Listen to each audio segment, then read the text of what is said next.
Hey everyone, I'm Jay. And I'm Sean. And we watched a movie. Because that's what we do. It sure is. Welcome to our Happiest season movie review. Hooray! I know!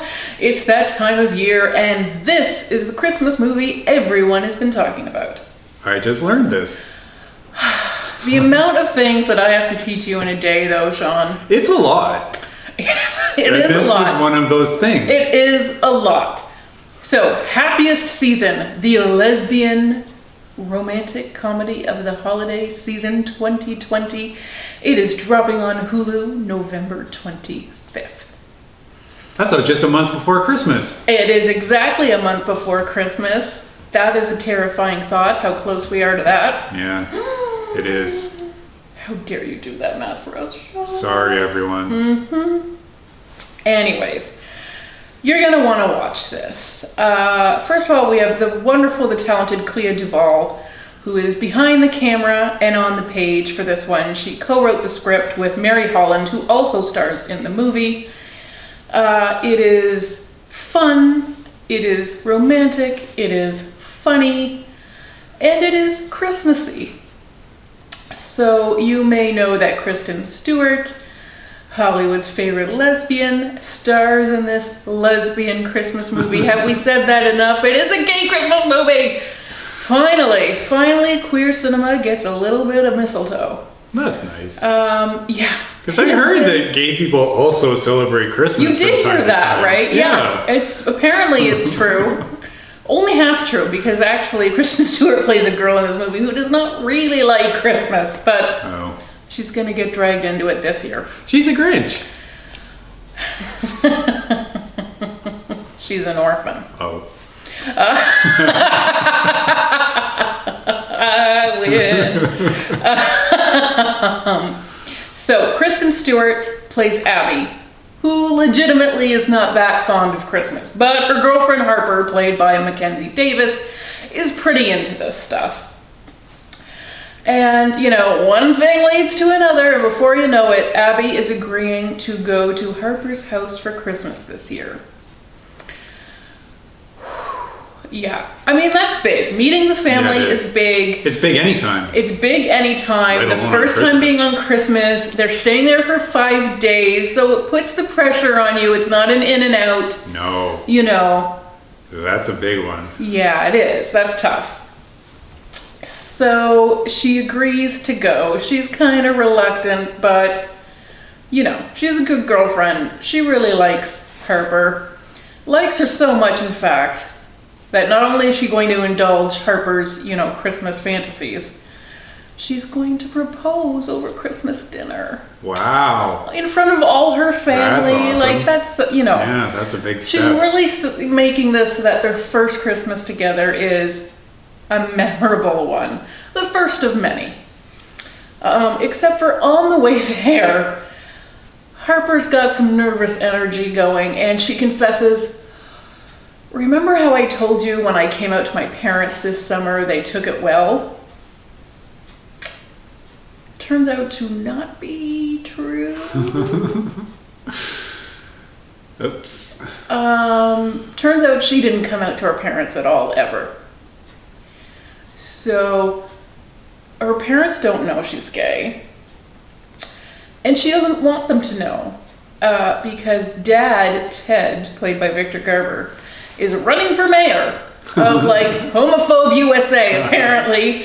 And you wouldn't want to rock his campaign with this kind of bombshell. Oh, they'll find that opposition research. Yes. So he's running on those family values. It's ironic, isn't it? Yeah, that you have to totally reject your children in order to run on family values, yes. So, I mean, that's poor Abby. I mean, I feel bad for Harper that she's in a situation where she feels she has to lie to her parents, but then to spring it onto her girlfriend when they're already there, you agreed to do 5 days of this, and then, by the way, not only do we have to pretend that I'm not gay, now we have to pretend that you're not my girlfriend, but you came with me for 5 days of Christmas because we're really just close roommates. And also, don't mention that you're gay either, because, you know. People might connect the dots, yeah. Yeah, and just generally, they don't like gay people.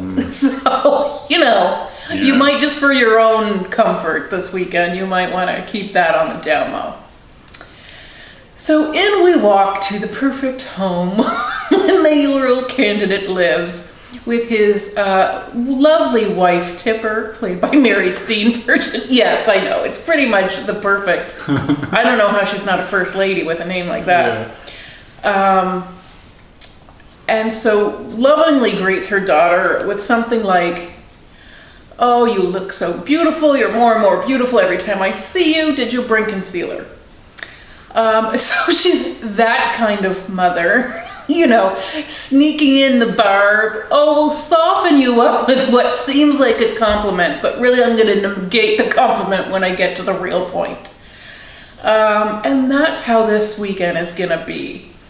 And Harper has two other sisters, Sloane, played by Alison, Brie, and Jane, played by Mary Holland, who co-wrote the script.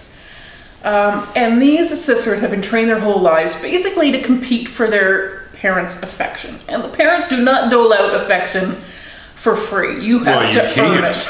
If you're going to have a competition about it. Okay. So really, they are pitted against each other, basically, always compared to each other. And even though we've just seen Harper basically have to lie about her whole life, she is the favorite. So I guess she's got the most to lose. So yeah, it is going to be a super tense weekend. Especially because Harper's parents are still trying to fix her up with her ex-boyfriend. Her ex-girlfriend, her secret ex-girlfriend, Riley, played by Aubrey Plaza, is hanging around. Anna Gasteyer plays a politician who's going to decide whether Teddy Boy is in or out. Yeah, I mean, the house is just going to be filled with joy. Yes, well, I did really think about and reflect on the title of this movie, Happiest Season. It's the happiest season of all, right? Except for, that turns out to not really be true for an awful lot of people. Christmas can be actually very stressful, very expensive. The kids are tired. You know, it's a rough time for some people. And it's a much rougher time, especially in the LGBTQ community. Anytime where you have to go home for Christmas or have a family obligation. If your family has not really accepted who you are, then either you're going back in the closet, which mentally is really tough, or you're being ostracized. I mean, some people can't even go home for Christmas because they've been kicked out. Yeah. So I think it is an interesting way to remind us that there are these issues for some people. And of course, as Mom Tipper does tell orphan friend Abby, my very close roommate, who's an orphan, that she's one of the lucky ones because her parents are dead and she doesn't have to worry about things like this. So yeah. Look on the bright side. It does almost seem like the bright side compared to the shenanigans that are going to go on in this house. The holidays are rough here. And like I said, I did feel very bad for Abby because she is literally shoved back into the closet by her girlfriend, and it does make her rethink the whole relationship. She doesn't want to have to do this at this point in her life. But she is a loving and supportive girlfriend, and she knows this is very hard for Harper, but at the same time, she doesn't want to do that to herself. And obviously, mentally, that is an unhealthy thing to have to backtrack like that, and to be asked by someone else to do it is tough. Yeah. So it's going to put a lot of strain on their relationship to pretend that they do not have a relationship. And to do it for two people who are not really nice, and I mean, that's always who you are doing it for, by the way. If anybody makes you do that, overtly or indirectly, they are not nice people. And you should rethink how much you value that relationship. But yeah, if that's all you have, it can be difficult. So this movie is entertaining, it is very funny, but it's not a light and bright Hallmark movie with, you know, the happy ending and there are challenges here and the script is not shying away from them. Good. Yeah. So one thing I really, really loved was that Abby has a best friend named John. So he pitches in because she's like a dog sitter and holidays are a big deal for her. And she has a bunch of clients lined up for Christmas and now suddenly she's going home with her girlfriend. So John pitches in and is going to take care of the animals for her. But he's also a touchstone. When she is going through stuff, she's calling him and he's checking in on her. And it's so nice to see that she has somebody like that to remind her of her self-worth and her own mental health and how she should prioritize it. And it's not a terrible thing to want to be out to your girlfriend's parents who you thought you would be proposing to this weekend and now you are denying your very existence. Anyways, John is played by Dan Levy, who we of course love from Schitt's Creek. He is just a wonderful, wonderful actor, and so it is great to see him beyond Schitt's Creek since that is recently wound up. In fact, I was quite pleased to find him today in the People's Sexiest Men Alive lineup. Ooh, Dan Levy, congratulations. And, I mean, I tend to agree. Michael B. Jordan was the sexiest man for 2020. Solid pick. Solid pick, yeah. But I like that Dan Levy is on this list. I think it's well deserved, and I loved his role in this. I love Dan Levy anytime, but I think it's hard not to love Dan Levy. Exactly, right? Like he's got his own thing going. Yeah. But I just think the character is a really important one to include because he's like the voice of reason here, and he can remind his friend. He is the objective person who can remind his friend of what she deserves and how she should be treated. And he just is there for her, and I think that's such an important and pure thing to have. Yeah. That's actually like a thing you hope happens at Christmas. Yes, exactly. So yeah, Happiest season on Hulu. It is really great to see the gay community get a Christmas movie of their own. This one is not a Hallmark one, but you know a Hallmark one is coming down the pipes. That one will also be out soon, and it stars a real-life married couple. Oh. Ooh, interesting. That is interesting. Yes. So I take it Kristen Stewart and Mackenzie Davis are not married in real life. I feel like we would have heard something about that. Yeah, probably, right? But they are a nice couple in this. But I think Kristen Stewart is the one who really outshines everyone. And obviously she's got some detractors. She's not always been the most popular actress around, but she's very good in this. I think even her haters will have to agree that she's quite good in this. Oh, I'm sure they won't. Well, okay. You got me there. Yeah.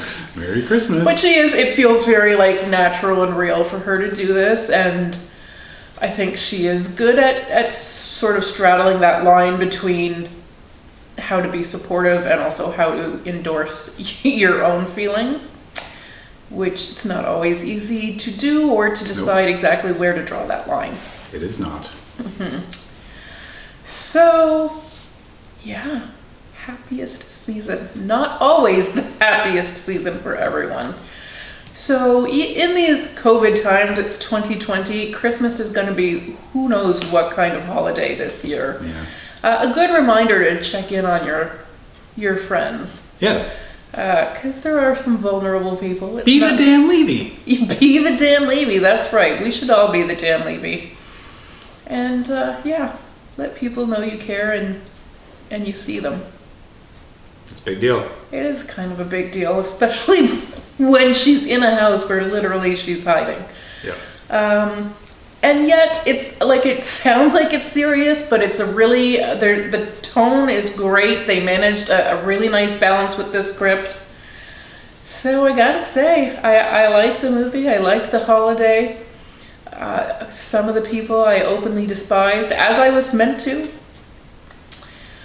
But yeah, it's pretty good, and to be one of the first my big gay Christmas movie, I think it's a really good step in that direction. So, the first of many. That sounds good. Keep it up. Keep it up. That's right. So enjoy it on Hulu November 25th, which, as Sean reminded us, is just one month before Christmas. You've been warned. Don't panic. No. Thanks for watching, everyone. Bye.